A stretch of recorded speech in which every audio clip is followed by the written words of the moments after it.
Starbuck Starbuck में coffee पीना आज भी इंडिया में बहुत बड़ी बात मानी जाती है और हर एक के लाइफ में ऐसा कोई प्रॉब्लम आता है जो उस इंसान को बदल के रख देता है। ठीक ऐसे ही मोमेंट आया था हॉवर्ड स्काल्स की ज़िंदगी में।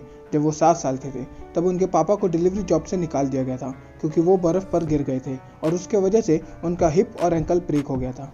फैमिली के पास मेडिकल इंश्योरेंस नहीं था, सेविंग्स नहीं था और उस मोमेंट में होप भी नहीं था।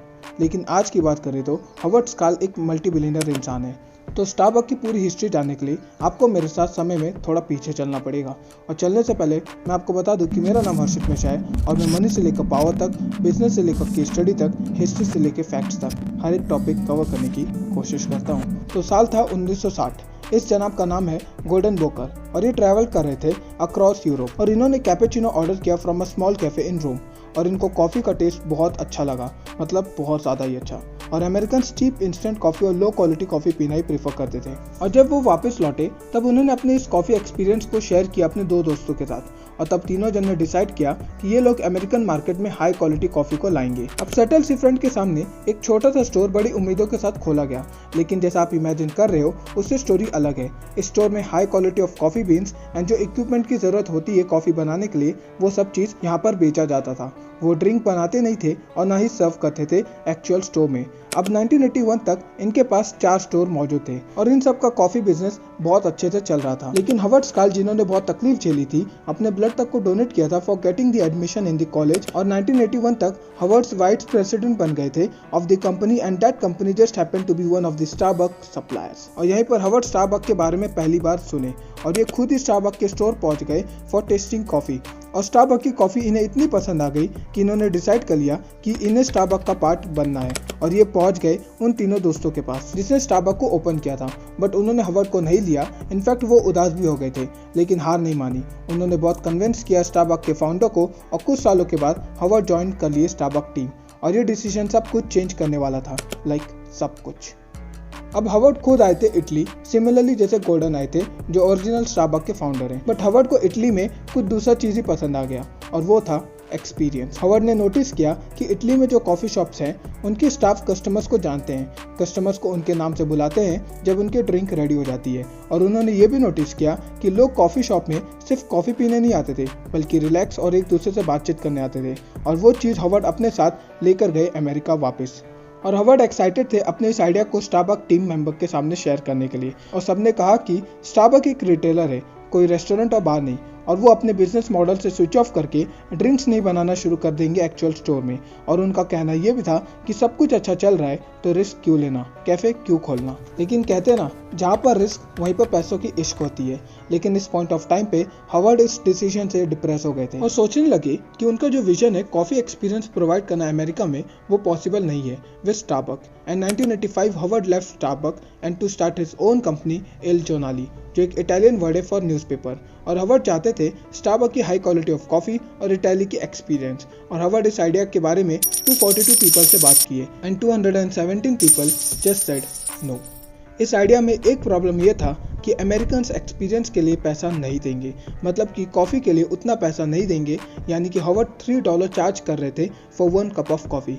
It is an around 240 rupees for 1 cup of coffee in 1987। ये बहुत ज़्यादा कॉस्टली था, लेकिन उस दौरान स्टारबक कंपनी वो 3 दोस्त बेचना चाहते थे और वो पहुंचे हॉवर्ड के पास और कहने लगे कि तुम हमें पैसा दे दो, हम तुम्हें कंपनी दे देते हैं। और परचेस प्राइस $3.8 मिलियन था फॉर 6 स्टोर्स। बट उनके पास पैसा मौजूद नहीं था, लेकिन वो इन्वेस्टर्स के पास जाकर मिलना शुरू किए और एक इन्वेस्टर को स्टारबक खरीदने का आइडिया बहुत ही पसंद आया और उसने स्टारबक के फाउंडर को कहा कि हॉवर्ड को रास्ते से हटा दो, हम दोनों आपस में डील करके ख़त्म करते हैं। हॉवर्ड को जब ये सब मालूम पड़ा तब वो बहुत ज़्यादा ही उदास हो गए थे क्योंकि वो बहुत नज़दीक थे स्टारबक को एक्वायर करने के लिए, लेकिन लास्टली में उनसे उनका सपना छीन लिया गया। लेकिन वो इन्वेस्टर्स अपने कदम पीछे कर लिया स्टारबक को खरीदने से और हॉवर्ड जैसे तैसे $3.8 मिलियन से इकट्ठा किए और कंपनी अपने नाम कर लिए। और जब हॉवर्ड CEO बने तब उन्होंने सबसे पहले रिटेलिंग से शिफ्ट करके कॉफ़ी बार एंड रेस्टोरेंट खोला जहाँ पर लोग आकर कॉफ़ी पीने का एक्सपीरियंस उठा सके। और उन्होंने अपनी कंपनी इल जोनाली को भी रीब्रांड कर लिया स्टारबक में। और फाइनली हॉवर्ड का जो सपना था कि इटालियन कॉफ़ी एक्सपीरियंस अमेरिका में लेकर आना, वो रियलिटी में पॉसिबल हो रहा था। और जब हवर्ड 1987 में CEO बने तब उन्होंने अग्रेसिव एक्सपेंशन शुरू किया।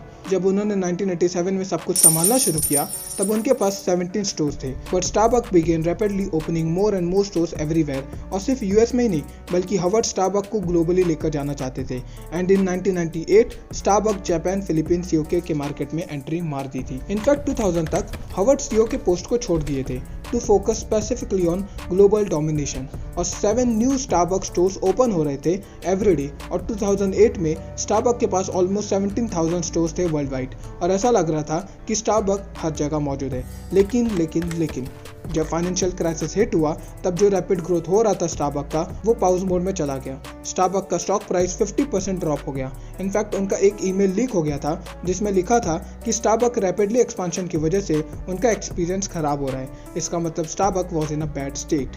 नाउ स्टारबक्स टीम मेंबर्स ने डिसाइड किया कि हवर्ड को हम CEO बनाएंगे स्टारबक्स का फिर से, क्योंकि इतने साल उन्होंने एक्सपेंशन पे फोकस किया बट अब उनका स्ट्रेटजी है टू स्टॉप एक्सपेंशन कंप्लीटली। और उन्होंने रिस्टोर किया स्टारबक्स को to found its main principle कि कंपनी का मेन मोटिव क्या है, कस्टमर्स को प्रोवाइड करने का। सबसे पहले उन्होंने ऑटोमेटिक एस्प्रेसो मशीन को रिमूव किया जिससे हाथ से बरिस्टा क्राफ्ट कॉफी बनाया जाए। उन्होंने बहुत सारे चेंजेस किए for providing user experience. Starbucks इतने सारे स्टोर्स बंद कर रहा था जिससे लोग शॉक थे, बट स्टारबक्स अपने एम्प्लॉय को ट्रेनिंग दे रहा था to create a better environment in the Starbucks and give a high profile experience to all the customers. और इससे ये हुआ कि लोगों को पता चलने लगा कि Starbucks is returning to its root and focusing on quality, और ये काम करना शुरू कर दिया। कंपनी ग्रोथ रॉकेट की स्पीड से जा रही थी, नियरली अराउंड 143% इन 2009। और अभी आप ये वीडियो देख रहे हो तो स्टारबक्स के पास अराउंड 32,000 प्लस स्टोर्स मौजूद हैं वर्ल्ड वाइड। और हवर्ड की स्ट्रैटेजी इज रिमार्केबल। उनका सफर गरीबी से बिलियनर तक का रिमार्केबल है। उनको आइडिया मिला, उन्होंने मार्केट में इस आइडिया को लेकर आए, अपने मेहनत से और ग्रेट बिजनेस स्ट्रैटेजी से बिल्ट एन एम्पायर। और आज आपको जानकर खुशी होगी कि 1 अक्टूबर से स्टारबक्स के नए CEO लक्ष्मण नारासिम्हा लीड करेंगे स्टारबक्स को। तो है ना गर्व की बात कि इतने बड़ी कंपनी को एक इंडियन हैंडल करेगा। तो चलो अब मेरे जाने का टाइम हो गया। बूम।